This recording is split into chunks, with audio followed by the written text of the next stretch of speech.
आंतरवालीला इतका आनंद झालाय, आंतरवाली इतका आनंद कोणाला नाही. महाराष्ट्रातल्या मराठ्यांना आरक्षण देण्यासाठी आंतरवाली लढली. सगळ्या महाराष्ट्राचं प्रेम आंतरवालीवरती आहे. आंतरवाली खुश, आज दिवाळी आहे, आंतरवाली दिवाळी.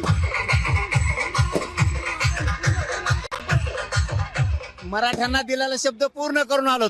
आंतरवाली खुश, आज खुश, मराठ्यांना आरक्षण दिले. दिवाळी आंतर, हो आंतरवाली दिवाळी. चला चला आपण पाहू शकतो आंतरवालीमध्ये दिवाळी असल्याची प्रतिक्रिया मनोज जरांगे पाटलांनी दिलेली आहे.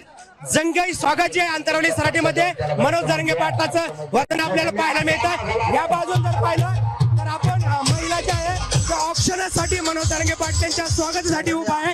आणि दुसऱ्या बाजून जर आपण पाहिलं तर एक जो मोठा हार जो आहे तो मनोज जरांगे पाटील यांच्या स्वागतासाठी लावण्यात आलेला आहे. त्याचबरोबर जेसीबीतून पुष्पवर्ष देखील होणार आहे. आणि आपण या ठिकाणी पाहू शकतो की मनोज जरांगे पाटील यांचं आंतरवाली सराटीमध्ये पहिल्यांदा जंगी जोरदार स्वागत होताना आपल्याला या ठिकाणी पाहायला मिळतंय.